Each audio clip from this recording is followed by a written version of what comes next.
So, one of our holiest days here at All Souls, a touchstone ceremony that is uniquely Unitarian Universalist, flower communion. And as I contemplate the meaning of this ritual, I am drawn, as I am wont to do, towards its deepest root, that out of one thing, many things emerge. That there is a cosmic yearning to become. And from that yearning emerges life in all its variety. But that also means that within and under and suffusing all iotas, all of us, all the flowers you see here, is that essential generative unity in which we may finally and fully base our faith, our courage, and our love. It is both an alternate and essential reality, that underlying unity. And it reminds me of a poem attributed to Rumi. The poem speaks to that underlying unity, and I think gives us a kind of confidence in these difficult days. I'm sure you've heard it. I'll read part of it as we light our chalice. Out beyond ideas of wrongdoing and right doing, there is a field. I'll meet you there. When the soul lies down in that grass, the world is too full to talk about. Ideas, language, and even the phrase each other doesn't make any sense. The breeze at dawn has secrets to tell you. Don't go back to sleep. You must ask for what you really want. Don't go back to sleep. People are going back and forth across the door sill where the two worlds touch. The door is round and open. Don't go back to sleep. I invite you to ground into a reflective state as we put words to our gratitude and intention this morning. Let us take a breath as one.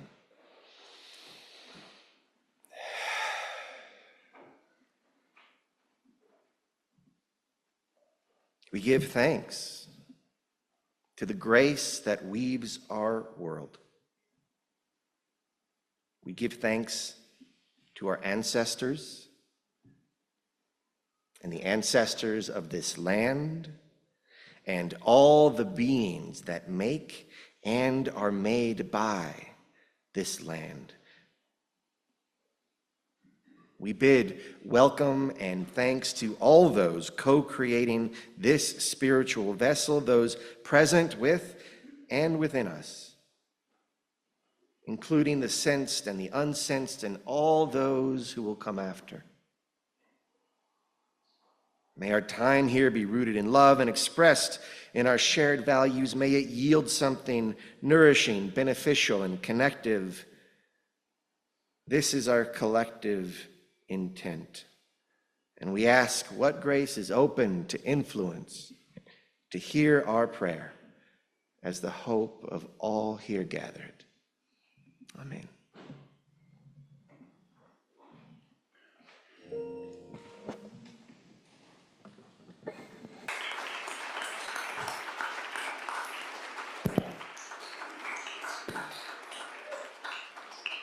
Thank you so much, Ray and Tom.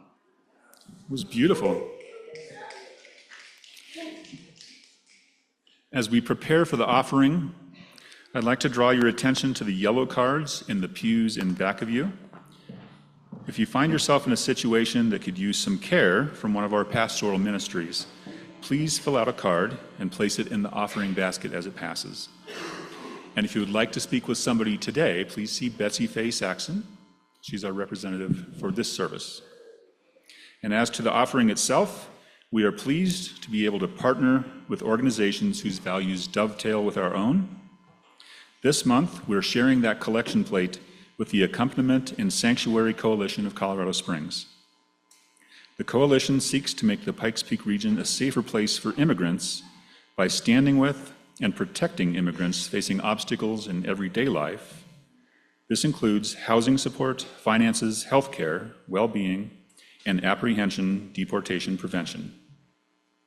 All Souls is a designated sanctuary church, and our plate sharing will be directed to their efforts.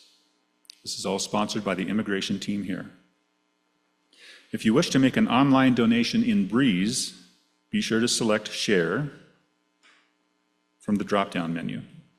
And if you're texting, and the number is 719-399-5433, please indicate the dollar amount plus share. For example, $50 share. If your collection plate donation is a pledge payment, just write pledge on the donation envelope or the memo line on your check, and we'll apply your donation toward your pledge instead of the share. The offering will now be gratefully received, and thank you in advance for your generosity.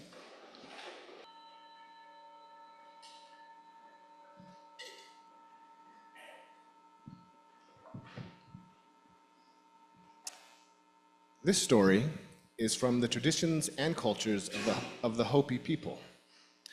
It's unavoidable that distortion is introduced in this retelling. No exploitation is intended. Instead, we hope for benefit for all, and we acknowledge our debts to the original sources.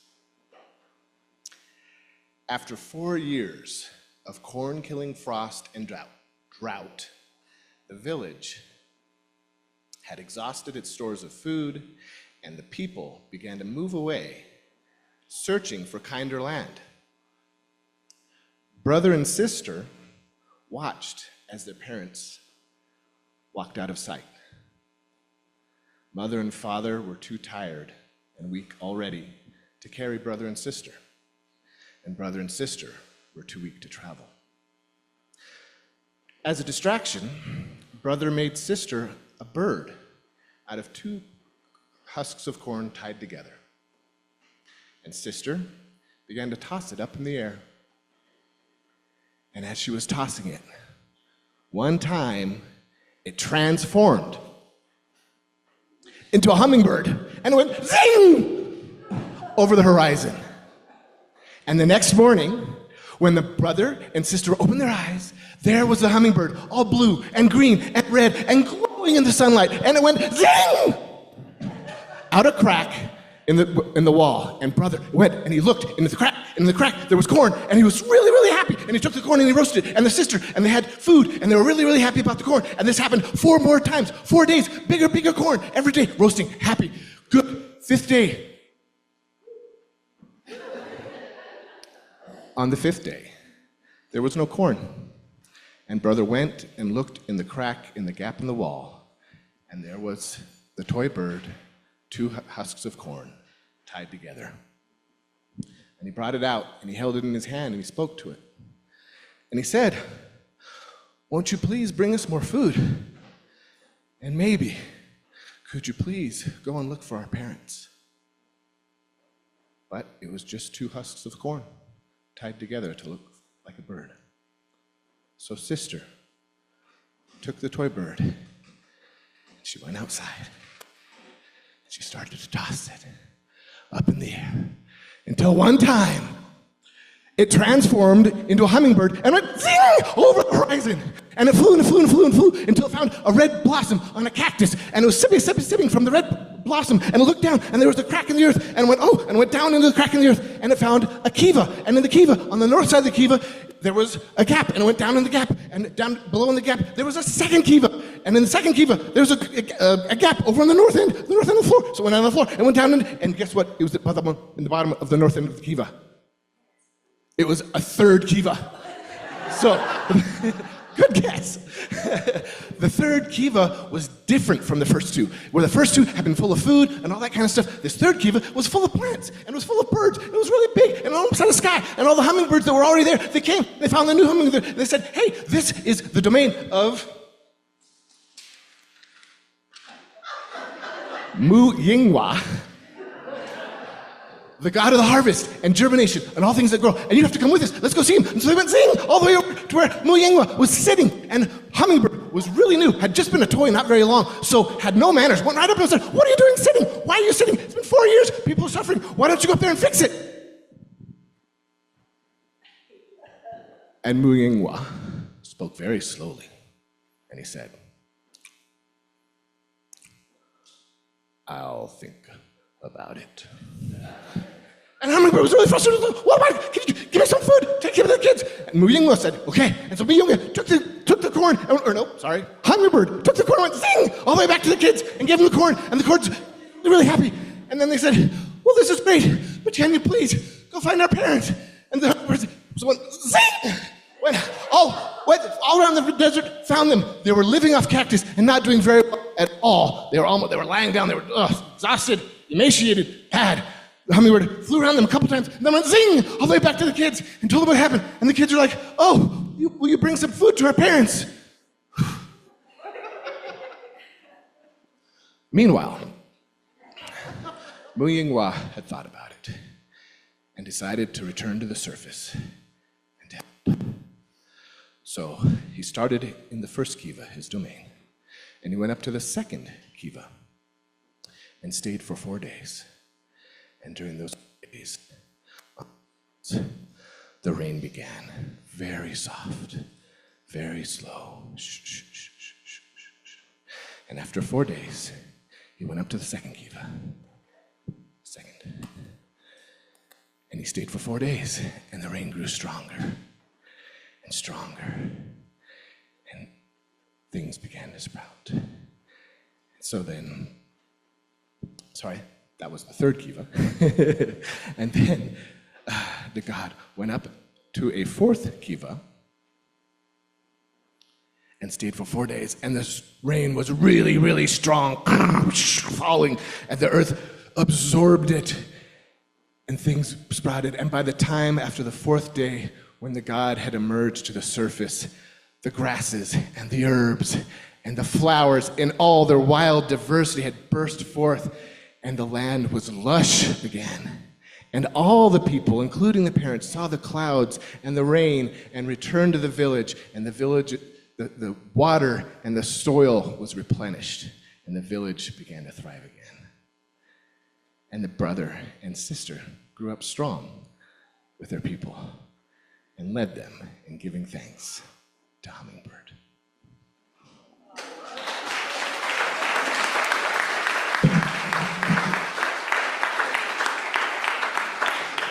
I'm a little out of breath from watching that. I know. So I don't know if I can sing. I know. We need to do the again. All right, kiddos, this is the boring part. It'll go quick, and then you'll have a big job to do, okay? So hang tight. I'm not going to read it like a hummingbird. Doctor's orders. So a couple of weeks ago, we talked about how what we were doing here on Sundays is evolutionarily rooted in play. Religion is an exercise of world building. Ethics develop in alternate realities. We mold on the proposition that ritual, emerging as it does from imagination, an imaginative make-believe, asserts a paramount reality.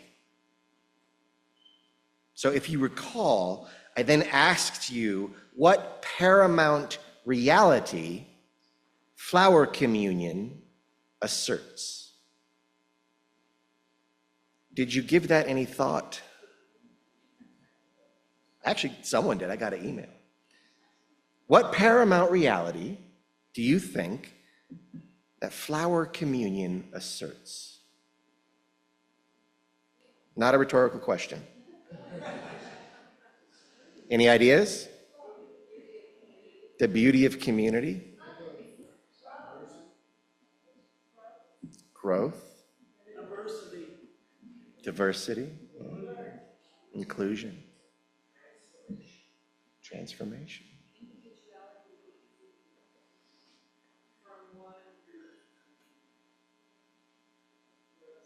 Yeah, e pluribus unum,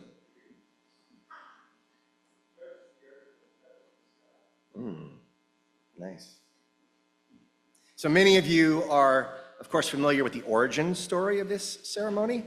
For those who are not, it was conceived by a Czechoslovakian Unitarian minister named Norbert Čapek in 1923 to provide a ritual that signified the unity of his theologically diverse congregation. Čapek was imprisoned in 1942 by the Nazis for listening to foreign radio broadcasts. He continued, however, to serve flower communion in Dachau until he was executed later that year. His wife, Maja, however, had escaped to America and brought the ceremony with her to us. So what themes do you hear in that story?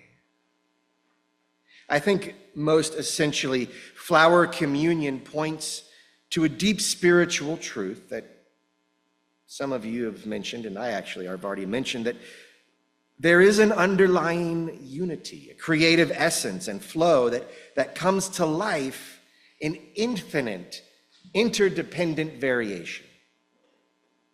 And the underlying spiritual unity comes to life through physical diversity. This unity needs diversity in order to express itself. So these flowers remind us of the miracle of life, its medium of diversity, and the underlying unity from which it all arises and will all return.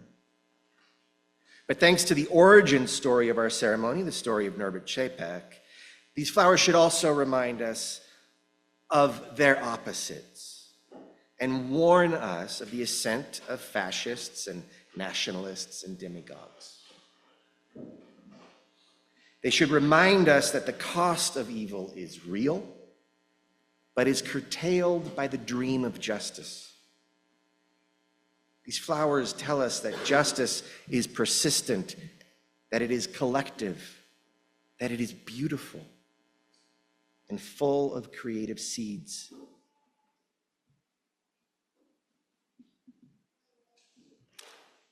What is justice, if not compassion, in all our relations? Our relations with each other, with ourselves, with the beings and being around us, with our ancestors and our legacies, with all that we are a part of and all that is a part of us. Justice is based in compassion and flows to where compassion is needed. And this is the house in which we practice the craft of compassion, refine it to help one another to feel it, where it emerges as justice and is connective through diversity. In fact, compassion is not the only root of justice, or I should say compassion is not only the root of justice, it's the root of that very paramount reality that flower communion pretends into being. Compassion is the root of beloved community. That reality where equality, equity, reciprocity, mutual aid, harm reduction, diversity, and meaning flower fully, the community that we are hoping to create and today pretend to create in real time. The beloved community is a paramount reality where out of many colors, shapes, and sizes and functions, one coherent, cohesive, procreative society emerges. And this is not to say that diversity produces a monoculture. Rather, our diversity gives rise to a spiritual ecosystem of interdependent beings. And for humans, that diversity rests on the application of compassion. So this congregation is nothing other than the practice of the craft of compassion. We get together to practice this thing. So when you see these flowers, that is what I hope you see, which is to say, when you see each other, that is what I hope you practice. In this practice, let us heed the lessons of the blossoms, for while they unfurl in a multitude of hues and give their color to the world, it is by being receptive that they create. They inspire and allure by their color and scent, but it is their welcome that reproduces. It is their generosity and gentle receptivity that allows and allures the birds and bees to paint the world, to bring forth fruit and corn and rain. May these flowers teach us in their receptivity, generosity, gentleness, and cooperation. Now, in a moment, our children will give to you the gift you brought in a new form, a different flower. When you are given one, I have an assignment for you. I would like you to study your flower. I would like you to see if there is something specific about that flower that connects with or offers an affirmation or reminder of how you hope the spirit of this congregation engages you in the world. So find a detail on the flower that speaks to how you hope the spirit of this congregation engages you in the world. So turn that detail into a sentence. So it could begin with, I will. For instance, if you are wanting to cultivate a deeper connection in your life and you notice a web pattern on the leaves of the stem, you can make the sentence, I will be connected as the patterns on the leaves of this flower are connected. Or if you want more ecstatic experiences in your life and you notice the vibrancy of a petal, you can say, I will be as ecstatic as this petal is colorful. I will be as soft as a pollen bed. I will hold my head high like this flower and be more content like this small beauty. So find a detail that you connect with, that you hope this congregation can help you with, and put it in a sentence, I will. Invest your hope in a specific detail. And later, I'm going to ask you to share that sentiment with your neighbor. So don't not do it. Find the detail that holds your hope. Now, first, I'm going to need my ushers and Justin to help give the flowers to the kids. Kids, can you come on up? And you're going to take these flowers very gently and compassionately and hand them out to folks in the congregation.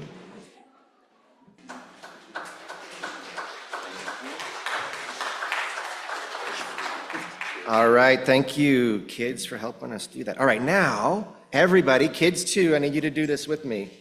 Take a look, study your flower. Study your flower. Find some detail that speaks to you about something that you want to manifest in your life. Strength, beauty, vibrancy, resilience, general anatomy. Some of us need to cultivate general anatomy, I think, probably. It's true.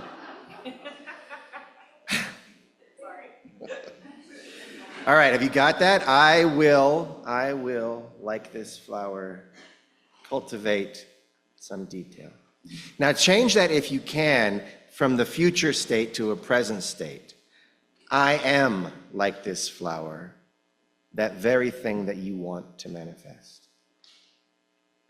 Really zero in on a detail in this flower that speaks to that, so it helps you remember what it is that you are now manifesting.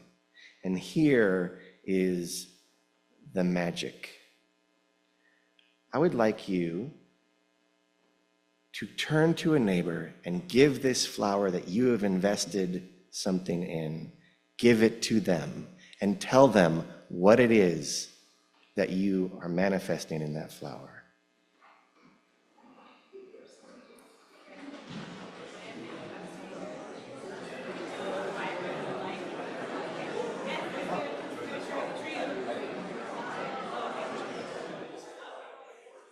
Benediction as we leave this place, this sacred place that we have pretended into being, that we have co-created together. Let us do so knowing that you hold in your hands a representation of the underlying unity of all life and the diversity that emerges from it, of which you are a part. Let us go forth with compassion in our hearts, and let us go singing.